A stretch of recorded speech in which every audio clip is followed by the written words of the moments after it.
On this episode of Eat, Sleep, Drive, I say goodbye to my Fiesta ST, but we talk about the good, the bad, and where this car is going.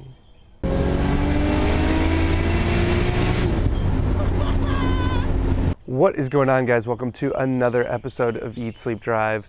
And this is a rather sad one because it's time for me to part ways with my Fiesta ST.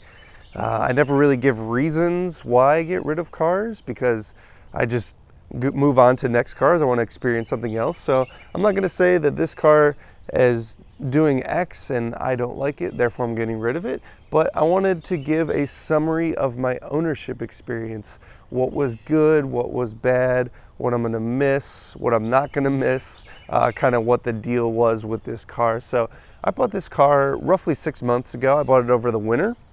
It has Firestone Indy 500 super high performance tires that were pretty sketchy in the winter but are actually very nice in the summer, and I really haven't had to do much to it. It had one issue where the blend door for the HVAC was broken. I had to replace that. That was only like 15 bucks. Other than that, it's been very reliable for me and it's gotten pretty decent gas mileage. So from an ownership experience, it's been a great car, and this leads me into where the car is going. I'm actually selling it to a friend. I don't typically like to sell cars to friends just because you never know what's going to happen with your car.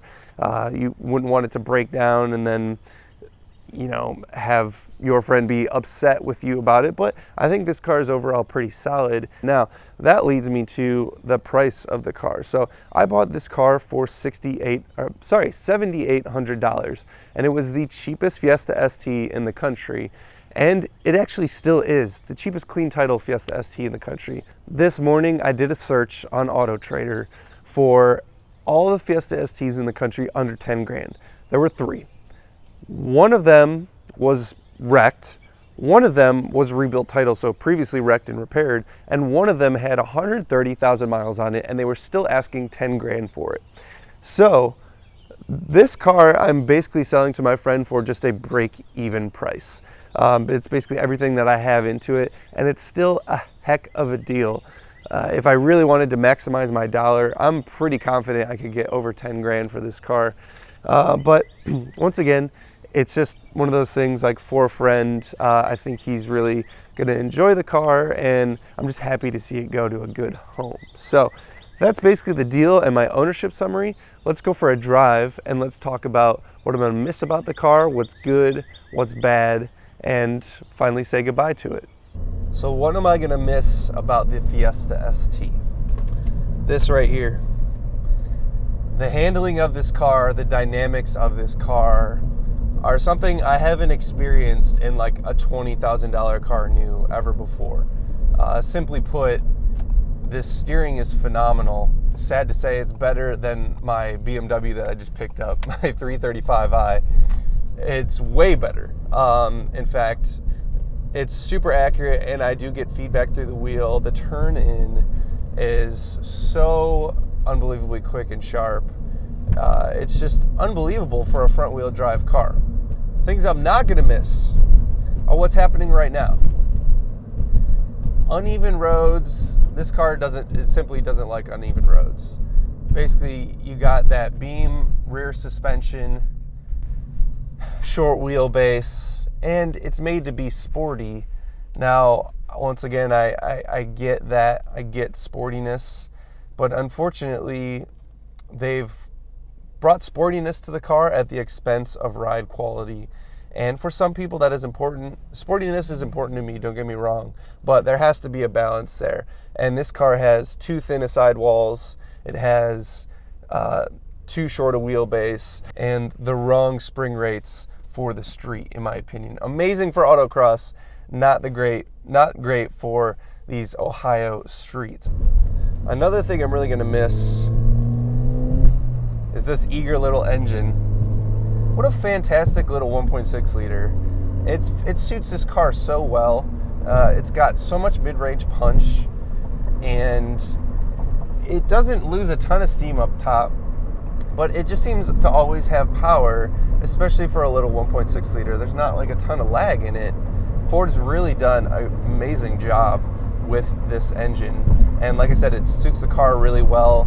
If you want to be stupid and turn the traction control off and just blow off the tires in first and second when it's wet, or first when it's basically dry anyways, it does have some torque steer, which is kind of fun but kind of annoying, to be honest. It's a little bit fun because it makes it, like it's such an eager little car and it wants to dig out of everywhere, but at the same time it can be annoying after a certain amount of time.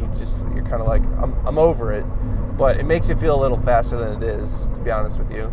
Other things that I will not be missing from this car are the basically relative cheapness, and that's obviously something you would come to expect from a $20,000 car with this kind of fun and performance. There's got to be compromises somewhere, right? And that is in the form of cheapness. Now, I like the overall layout. It's very simple. I mean, it has automatic climate control, which is really nice for a cheap car. It has a touch screen.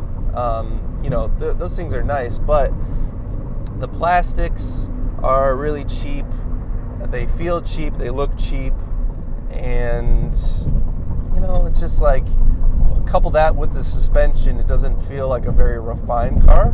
It's very fun, but it's just not very refined. And the cheapness wears on you a little bit. The car's held up pretty well. There's only maybe one little rattle in this thing after 90,000 miles. But overall, I would say it's mildly well put together.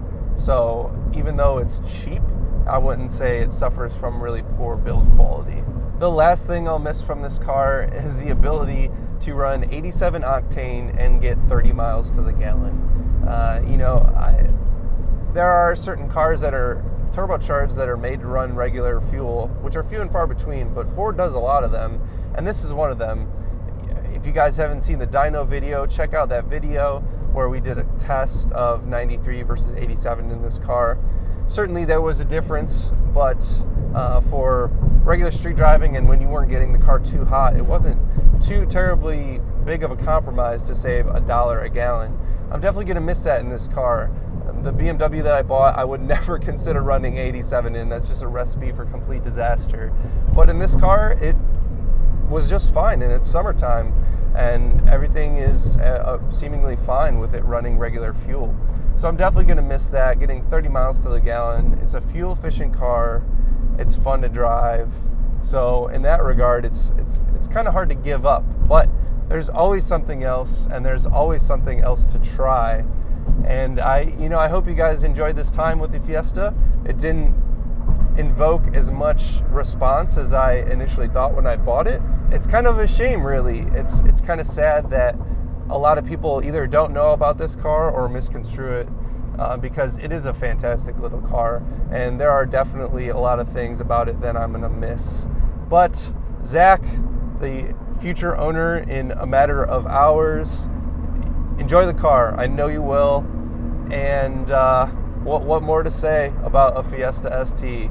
It's fun, it's inexpensive, and it just gets the job done. So I hope you guys enjoyed the video. Stay tuned for more videos of my 335i when it inevitably breaks down. And hopefully some videos of it not breaking down and me doing a couple mods to it. So appreciate you guys watching as always. We'll see you next time. Well, this is it. This is my last drive in the Fiesta. About to be dropping it off. Mixed emotions here. Gonna miss a lot of things about this car, but I know it's going to a good home. If you haven't driven one, go drive one. They're pretty friggin' awesome. And enjoy the Fiesta, Zach. See ya.